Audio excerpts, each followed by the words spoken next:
James Taylor. I'm a former international cricketer. I also played domestic cricket for Leicestershire and Nottinghamshire.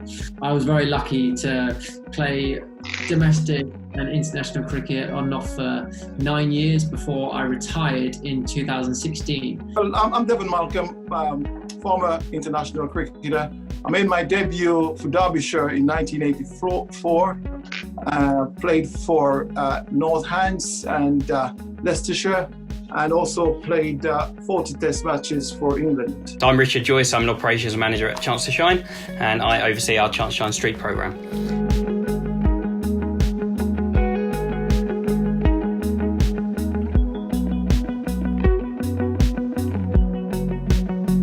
When you were children growing up, what did you and your friends and society tell you success would look like when you're older? So success for me was pretty blunt and pretty black and white. I was very fortunate to go to boarding school. I was very lucky to be given the opportunities I was to go to boarding school and to have the great facilities I had at my disposal, with lots of cricket coaches, lots of football coaches, rugby coaches. And success for me, if I'm blunt, was being the best at what I was doing. And that's, for me at that time, that's what I looked at being successful, winning what I was doing or being the best at what I was doing. And that was back then when I was younger and probably a little bit more naive. But as I matured a little bit and learnt a little bit, I understood things a little bit more, and it's not quite as black and white as that, just winning or losing or being the best or not being the best. It was, as I grew up and I was evolved as a person, it was about overcoming challenges. That is a success. Learning a new skill, that is a success. Getting better at something, that is a success. Not just being the best. So I think I've evolved as a person and grown up as a character to understand the meanings of what success looks like, not just blunt as in black and white, winning or losing. Meeting people, communicating with people, learning those skills is really important. That's what I've learned from cricket, and so many people can learn from cricket, is being around different people and communicating with people, understanding people is so important to life as a whole, rather than just the skill that you do, kicking a ball, hitting a ball. Learning about individuals is so important, and that's what cricket's also taught me, because that's what you learn in the team environment, how to deal with people, how people see you, and how you also learn about yourself as well as other people. It's one of those things where I had a lot of resolve in the way that I lost my mom when I was pretty young, when I was 6 years old. And growing up in the Caribbean, I was brought up by my grandmother and my grandfather. In my early days, for me anyway, success was just about participating, enjoying, and getting other kids to participate in sports or do other things, whether it's, as I mentioned several times, a game of marbles or whatever. But now, success these days to youngsters is, totally different outlook from in our days, because even at this young age, with the other thing with youngsters these days, looking at achievements and whatever, they get so much pressure also from parents, from coaches, and various things like that. So straight away you see a youngster who probably show a little bit of promise, and straight away, coaches or parents put added pressure. Societal focus can be really on material things, and that's often the sort of things that come out of the conversations we have with young people. Material things, social media popularity is a really big one with young people these days, and perhaps that society doesn't always seem to value some really important success measures, some of which you've both touched upon. Things like good health and well-being, how we feel, happiness, fun, enjoyment, you touched on, Dev, a sense of purpose, quality of life, and particularly good mental health. And they're perhaps not things that are held up there as kind of measures of success. So we share a diagram which the bales on top are the health and well-being. And then we have the three stumps that are the things that support them that we talk about. Now, the first two of those are fitness and nutrition. So it's about being physically healthy, and they are perhaps really tangible elements that we feel you can create clear plans to control. And those plans may be really difficult to stick to, but they are tangible and you can create them. But the third stump that we look at is self-esteem, and we talk about self-esteem being the opinion we have of ourselves. That can be harder to control than, say, health and nutrition. Is also impacted by many more external factors, which makes that more challenging. Think about your kind of self-esteem. How did you manage that at times when you were maybe dropped, when things weren't going so well? And as a player, my biggest driver was proving people wrong. I had lots of people saying I couldn't do this, I couldn't do that, he's too small, he's not strong enough. So that was a big driver for me, to prove them wrong. And like everybody, my career wasn't plain sailing. I was very fortunate to have some great times in my career. Played quite a few times for England, obviously got left out, got picked again, proved people wrong. But the thing that kept me going was having good people around me. I always talk about having mentors, and the whole way through my journey from schoolboy cricket to adult cricket, domestic cricket, professional cricket, international cricket, I always had good characters and good mentors at either side of me to keep me in check. If I got a little bit too confident, they were to beat me back down and push me back in. Or if I was a little bit down, to lift me up, but also guide me in that right direction. So I think it's really important to have good people around you. And I learned that even more when I retired. It's my one big message, that have people around that you trust and that will support you. So if you are a little bit down, can pick you up and put you back on the right track. I was always very keen, always there to pick I have got families around me to help to pick me up when I've got left out of the side. I've had friends around. I had supporters around as well to help to get the spirit back up. But one thing for certain, though, I knew I was pretty fit and I could bowl quickly. And, that was my remit then, to bowl quickly. I recognized I was probably one of the quickest bowlers in the country. And, one of the main problem I had, it not so much getting on the field and performing or playing well for England, it was just the chopping and changing. I don't know if I'm in, I'm out, you understand? So I didn't have that kind of base to say, look, I'm preparing for a test series, there it is, I'm going to be playing. James probably come on towards probably just before, I don't know, there were central contracts around where players were given a lot more chance. But days, apart from the trip when you're on tour, you're a little bit more secure. You get you get a place in the team. But bowling wise, esteem wise, self-esteem wise, I was very strong and wanted to play and always looking to play cricket. It had nothing to do with finance. As I said earlier on, as a youngster growing up, I loved the game of cricket. When the coach sat me down and said, look, you're a pro now, you have to look at it differently. Yes, of course, you have to please your coach. You have to please supporters. You've got to start worrying about the press. Yes, you never get much write-up in the papers here. You look to see what the press is saying. So you're constantly doing that. All of a sudden, you find out that putting a negative effect on your game also. So, you try to train your child. You try not to possibly at times watch the highlights on TV. If you've got a bad day, or else you could be, every ball on the highlights, you disappear into the boundary for 4 or 6. That's the only time when, as I said, James, and, push things way onto where it is now. You got lots of video analysis and all that business. In myself, I had plenty of heart and had a lot of beliefs, a lot of self-belief, a lot of motivation. As I said, my lifestyle was very good. I was very fit, and, I love the game. So one thing we do to kind of get them thinking about their, what they value and what's important to them is a game called LBW, which in cricket sense means leg before wicket, probably something that Devon was more a fan of in cricket than James.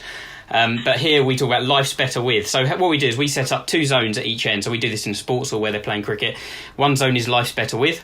The other zone is life's better without. And then in the middle, we have in review. So like DRS, if there's something they're not sure about, they can send it upstairs and have a think about it and listen to what their peers have to say before making a decision.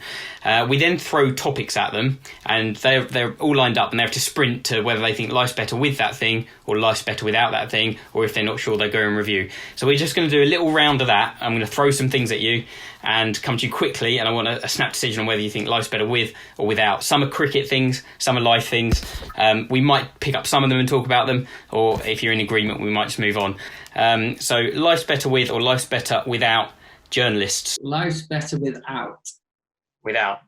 And are you thinking broadly, or are you thinking cricket journalists here? I think just in general, like we're seeing at the current climate, I think it allows people to make up their own minds rather than being swayed by somebody else's view.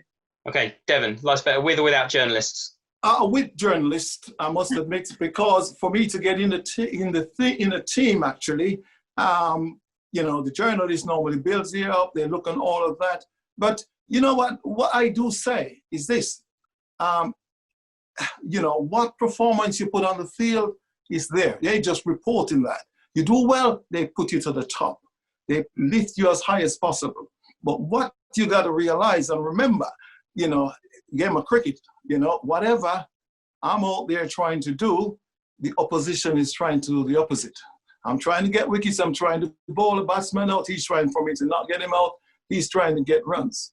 Yeah, you understand? And I know that sometimes I'm going to have a bad day. That's cricket. Cricket is a game of life. If you just sail through, and every time I go out there and if I take 5 or 6 wickets, I probably wouldn't play the game, because I know a game of cricket is hard. It's a game of life. And, if you have a bad day, the press absolutely nails you. Right, next one. Australian cricket team. Life's better with or without? Devon? Better without. I mean, James, I can't remember. In my area, to be honest, when I played, those guys were really good. Fair enough. I win an odd test match against Australia, never won the Ashes. So those guys were just without. Fair play. James? I'm going to go the opposite to what Devon said. I'm going to say life's better with the Australian cricket team because it's so satisfying when you beat them.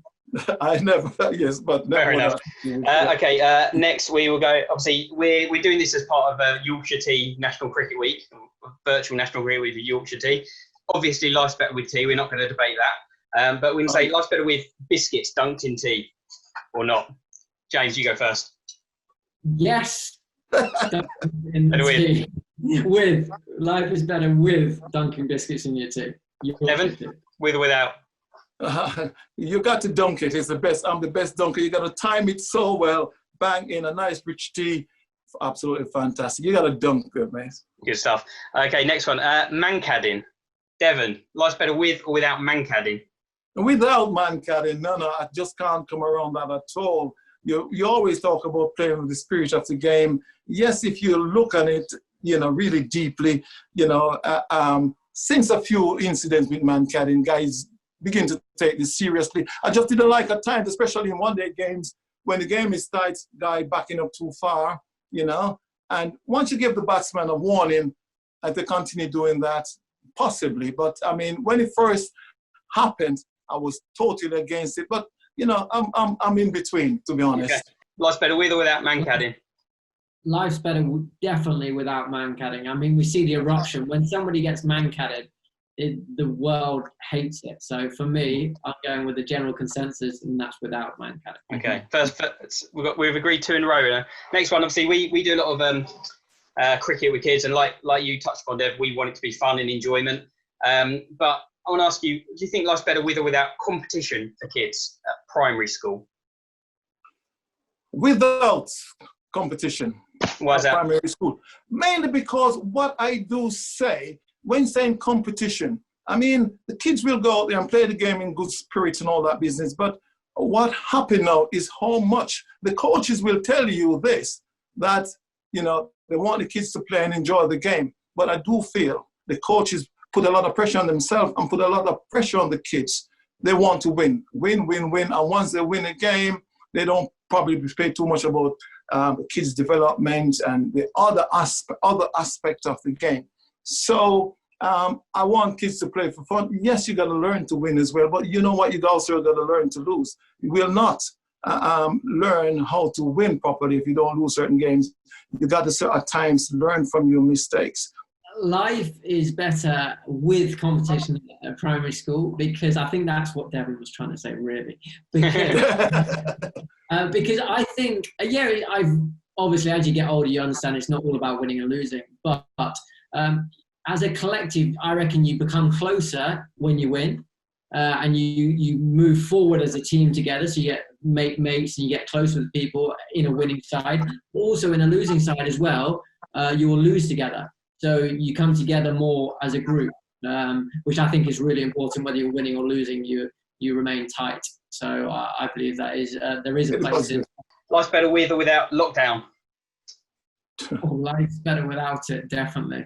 There are some good perks to lockdown, but I'll tell you what, I'm so much more healthier than I've ever been in my life, I reckon, because my wife is a very good cook, and I'm not eating out all the time. Probably most people are doing more exercise as well in lockdown because they've got more free time. Dev, life's better with or without lockdown? Without lockdown, to be honest, I must admit, I had a massive list of things to do being locked down. And I thought, okay, I've got on there, start thinking of doing quite a few of those things off this to-do list. And it's still getting longer because I've got so much time at home at the moment. The wife keeps putting more things on the list to do. Yeah, but I mean, lockdown, we need to get out there and play some cricket. But, the way things are, I would say, I spend a lot more time at home. The family sees me a lot more now. Life's better with or without, and we'll start with Devon here. Social media. I'm better with social media. You need social media. You got to go with the times. I'm just still learning to do these things. And with social media these days, everybody wants to be a star. That's the only thing about it. Everybody wants self-promotion and various different things. They have their Twitter, they're on Twitter, they're on, Instagram, them, all these various things. And certain times you find some interesting thing, but a lot of time you look on things again, you keep saying, I don't want to know what you had for dinner last night, or whatever, you understand? But I think life is better with, I think it certainly makes for more debate.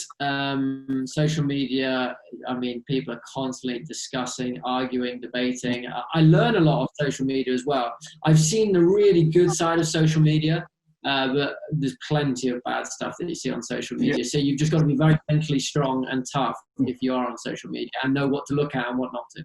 Okay, last one this game. Back to a cricket one then. Life's better with or without? We'll start with James, the 100.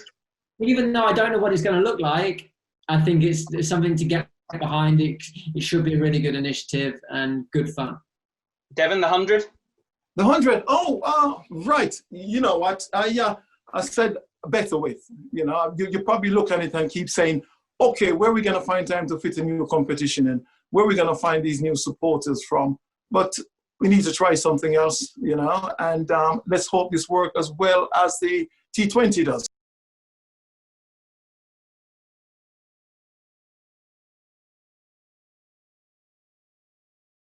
James, you obviously have a very kind of personal experience of that, something that impacted your life in a huge way that you couldn't do anything about. So I wonder if you just tell us a little bit about your very sudden physical health condition, the impact it had on your career, and the impact it had on your mental health. And I guess, again, who and what helped you to sort of get through that and make sure that you stayed mentally strong. And yeah, obviously that was an incredibly tough time in my life. First game of the season was meant to be the start of something really special. I just come back from a tour in South Africa. I just kind of cemented myself in the side, something that I'd worked so hard from when I started the game at 8 years old. I was 26. I was just coming to I wasn't even in the peak of my powers yet. As a batsman, usually it's about 28, 30. And suddenly at Cambridge at 10:30 a.m., I had unbelievable pains in my chest, and my heart was going at 1,000,000 miles an hour. I thought I was going to die at 10:30 a.m. On that day in Cambridge, early April, first game of the season. To cut a long story short, that day I ended up in hospital. I should have died. My body was packing up. I was grey by the time I turned up to hospital. I was being sick everywhere. My heart rate was at 265 beats per minute. And it had been doing that for 6 hours. And it was like doing the equivalent of 5 to 6 marathons in those 6 hours on the bounce. That's how much stress was going through my heart. To cut a long story short, I was in hospital for 3 weeks.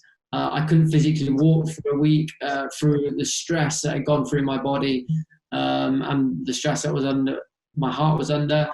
I did all the tests through those weeks, and it came out that I had this heart condition called ARVC, which is arrhythmia right ventricular cardiomyopathy. And I should have died. On that day at Cambridge, I should have died straight away. Usually, if this condition presents itself, 80% of people die from it. It's found in post-mortem. So I was very fortunate to survive. When I was told what condition I had, they said, basically, the life that you know that you're now leading as a professional international sportsman, you work so hard for, is all over. You can't exercise again. You can't drink alcohol again. Basically, you can't do anything that ups your heart rate. And that was, my world had just been shattered. The rug had been taken from beneath my feet. All I'd worked for in all my life, my job, my money, is all gone. So that was incredibly hard. I was incredibly emotional, obviously instantly, but through the next month or so.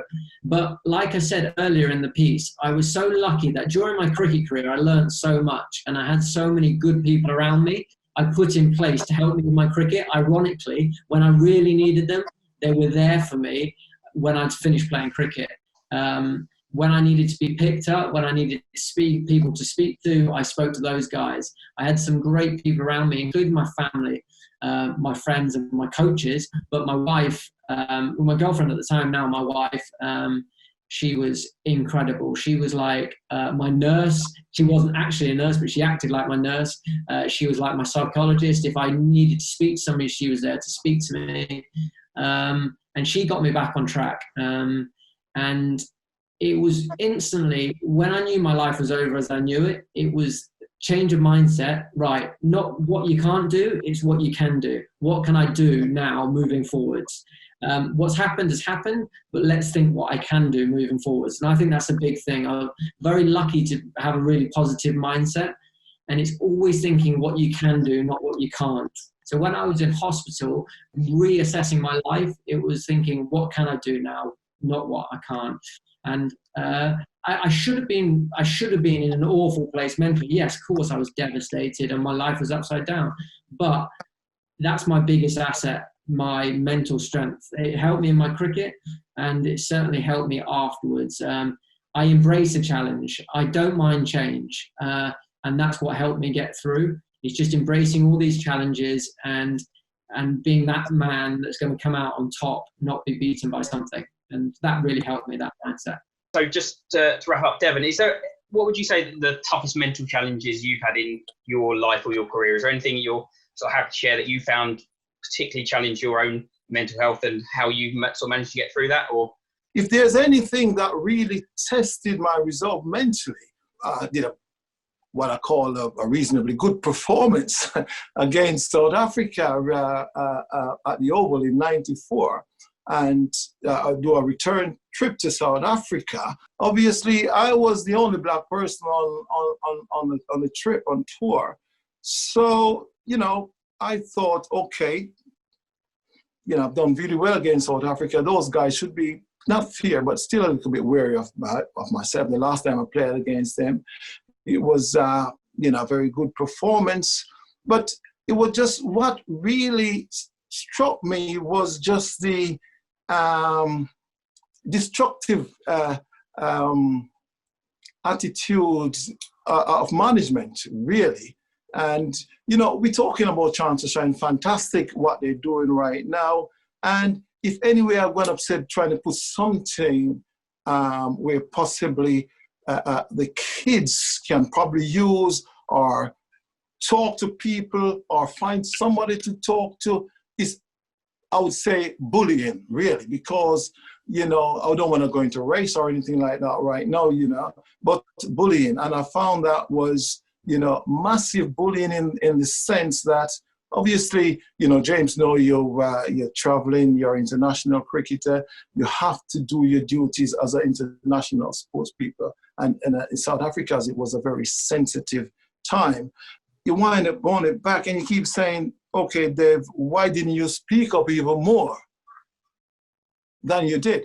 Okay, we didn't have the social media, as we mentioned a while ago, very important. A lot of people just put things up on social media to say what they're going through and various different things, but the public could see what was going on. You understand? And I had a duty, well, I suffered personally, rather than letting it out. The press could see it, the press recognized what happened, my public humiliation, you know, from management. The other players saw it, which, you know, I must tell you, he did. And coming, but I had this attitude really where I said, okay, well, it's a very sensitive, and I saw all this about myself. I said, who am I to be on a tour? Yes, I'm representing England, very sensitive place like South Africa. Nelson Mandela, what he went through, spent all that time in prison. And there I am, England first tour back into international cricket in South Africa since apartheid days, you know, and I just didn't want to, you know, at that stage, I was under so much pressure, so much humiliation and various different things. The easiest thing I could have done then was just to say, okay, I've had enough and walk away from the tour. But I don't believe that would resolve anything. I actually thought, okay, get back to England after the end of the tour, management will come down, sit down, you know, find out what happened. I just didn't want to hang my dirty linen in public as it was. But probably that's the closest I ever been to, you know, problem in my cricket mentally. And what we talked about earlier on, having close people towards you, your friends, and it's the amount of phone calls you get from friends from all over the world said, look, we don't really see it like that. There's a lot of bullying going on here, and we feel management should, stop that and help you to do what you got to do more quickly. Bowl South Africa, win a test match. And family was very important, even the press, to be honest. You know, so again, people can see when things are happening not fairly. And what I would say, you know, going on this is, kids, if you're in your class or something been said to you that you don't like, you know, easiest thing, even my teammates, you know, some of the things going on, they said, okay, how did you hold it back in? You know, you could have gone physical or hit the coach or do something. I said, no, the coach should have won. So that's what I'm saying to youngsters, tell your teacher, you know, if you're going through bullying, if somebody saying something you don't like, you know, mention it to your teacher. If you don't get a response from your teacher, find somebody to talk to. I'm afraid in my case, if it wasn't for the press and my teammates to help me through that, you know, to walk away from the tour, you know, we wouldn't achieve anything. And, you know, things move on, but it's still very raw. You understand? Bullying is a very bad thing, or, you know, if you want to talk about racism or whatever, England team right now is totally different. You know, guys are bonded together. You know, it's a diverse team. People have a voice, they speak up, you get a chance to say something. You understand? So things move on quite a bit, but that's probably the most mentally challenging, you know. Right, thanks very much for sharing, Dev. That was obviously, you know, you talked about success at the start being fun and enjoyment, and you obviously got a lot of love and enjoyment out of cricket, and, you know, it's obviously notable. That was quite tough for you to talk about, and I think the thing that's really stood out for me is that when you and James have talked about tough times, and you talked about your inner, you know, your innate self-confidence and having support structures, and it seems the one time that you really struggled was when you felt that those people who should have been your support structures weren't there and were acting against you. So, I mean, it ties in nicely with, I guess, the end of this session. Our key message is we encourage young people to keep in mind that when they face challenges are out of their control, that people are always there to help and want to help, and we are there to help, and our coaches are there, and we've trained more than 150 coaches in youth mental health first aid, so they're able to support young people, so they know how to refer people if needed, if professional help's required, and so they know how to deal with young people who disclose mental health challenges. And obviously having people there to talk, I think we always encourage young people to talk to their friends, talk to their families, talk to their coaches, talk to someone. And I think that's been a really clear message from today. I think that having those people to talk to, as well as looking after yourself and having that inner mental strength, is really important. So hopefully today's been really helpful to people watching. Think about how best to support and protect their own mental health, about how to work with young people and to have conversations that might get them talking about it and what they value, and recognising that you need to look after your own mental health and support your own sort of well-being. The Life's Better With sort of activity was quite fun, but got you talking about interesting things, and that's something anyone can take away and use with young people as well. So the module, I'm sure, will be available for anyone who wants to take it away and use it, and they can enrich it with the wonderful life experiences you both shared. So thank you very much for your time and your honesty and your openness, and hopefully other people find that really valuable in kind of learning and moving forward with their own lives and protecting their mental health and knowing their game. So thank you very much, both of you. It's been really interesting. I've really enjoyed it. Hope you have too. Thanks very much for your time. Okay, thanks a lot, guys.